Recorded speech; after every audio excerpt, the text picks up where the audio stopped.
Good evening. Our top story this week. A new study finds that Medicaid eligibility greatly increases the risk that a kid will be medicated with antipsychotics. In Florida, the state passes a bill that would give foster kids the right to do normal activities like go on school field trips or have a sleepover with their friends. In Georgia, a lawmaker puts forth a bill that, if passed, would make post-adoption contracts legally binding so that adoptive parents couldn't later opt out of things like open adoption agreements. In Missouri, the state Senate passes a bill that would allow former foster kids who have left the system to rejoin foster care until they're 21. And in Louisiana, foster kids are celebrating their 18th birthdays by being dropped off at homeless shelters. Privately owned British and U.S. agencies are beginning to take a closer look at the foster care industry because it's a growth market with lots of federal and state dollars floating around. In Arizona, lawmakers are considering a bill that would require divorced parents to notify the other that they are moving. In Colorado, faith-based adoption agencies are getting nervous because of a new same-sex civil union law that could potentially force them to sell kids to gays. And in Ohio, adoptees are fighting for the right to have access to their birth records. In Maine, the Attorney General signs on to a U.S. Supreme Court case urging full enforcement of the Indian Child Welfare Act. Lawmakers, judges, and parents are calling for improvements to Maine's guardian ad litem system, and Maine's newspaper reporters have threatened to stalk and expose CPS agents as a way to enforce their freedom of access to public records. In Michigan, a federal foster care bill could prevent Muslim kids from being placed with non-Muslim parents. In South Dakota, two tribes are filing a class action lawsuit accusing the state of violating the Indian Child Welfare Act. In Wisconsin, a private foster care agency is disputing allegations that they misspent $6.1 million of state taxpayer money, and a report from Wisconsin's Legislative Audit Bureau shows that Wisconsin agencies spent $13 billion in federal assistance money through the last fiscal year, and that the state's child protective industry was still overcharging for the money that they were giving to adoptive parents. Due to the Russian adoption ban, many American wannabe adoptive parents of Russian orphans are losing the money that they've already paid out for the kids to the adoption agencies, and they're also not able to qualify for that $13,000 adoption tax credit. Moscow is calling for a criminal probe into the death of a little Russian orphan from Texas after the autopsy report reveals more than 30 bruises on the kid, who CPS says died accidentally. A Russian teenager escapes from his American adoptive parents and goes back to Russia complaining about how horrible life was in the USA.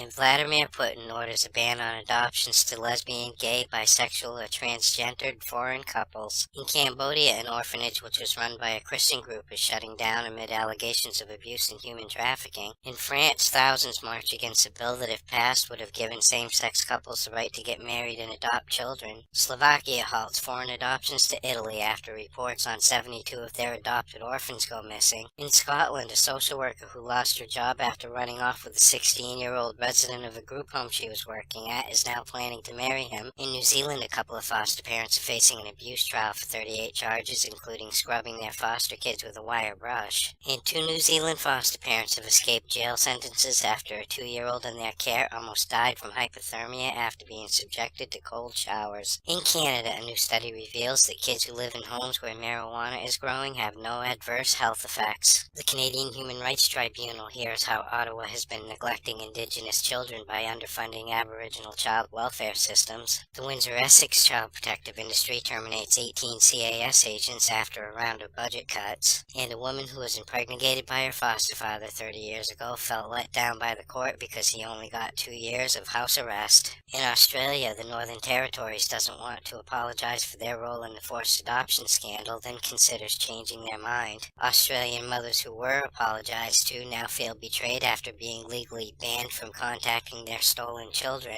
And Australia is snatching more kids these days. In England, parents are now being blamed for their kids' unruly behaviors in the classroom. Doncaster Council loses the right to run children's services after two small boys were tortured by two brothers in their foster care system. A former British Army cadet who was sexually abused from the age of 9 by his adoptive father and his gay partner has claimed that social workers would not have ignored his cries for help had his abusers been heterosexual. British police are investigating the death of a 4-year-old boy who was skin and bones when he was found at his adoptive parents' home. And a family escapes British social workers and flees to Ireland, where they are now raising a happy and healthy kid. In entertainment news this week, Modern Family star Ariel Winter's custody case is headed to trial in October to see if her mother should regain custody of her. And in sports, the mother of the kid of a Miami Heat basketball player wants the parental rights that she had earlier bargained second away. In California, a man gets busted for stealing a diaper bag from a foster mother. In Florida, a woman who had previously gotten a hysterectomy was claiming to be pregnant in an elaborate adoption scam. A Pennsylvania CPS agent gets busted for driving drunk with kids in the car. And a Pennsylvania man is charged with murder for killing his girlfriend's 1-year-old foster kid. In New York, a 17-year-old foster kid dies after getting into a fight with another foster kid. In Tennessee, the child protective industry is found liable in the shooting of a teenage death and her foster father after the real father got pissed and shot those who he blamed for snatching the kid. And in Texas, a foster parent is charged with injuring an infant. In Connecticut, a judge is ordered to deal with several child protection cases that she has left in limbo. In New Jersey, Governor Chris Christie is asking the Attorney General to probe the state's child protective industry after a visit to the home of a man who posted a picture of his kid on Facebook with his new 22. In Florida, a foster kid hightails it from her foster home. And in Utah, the Supreme Court is weighing the rights of a father who was told that his baby died while it was being adopted out from under him by the mother. In New York, a widow ends up having to pay millions to a Chinese teenager who was adopted, then given up for readoption when the court rules that she is entitled to a portion of the family's $250 million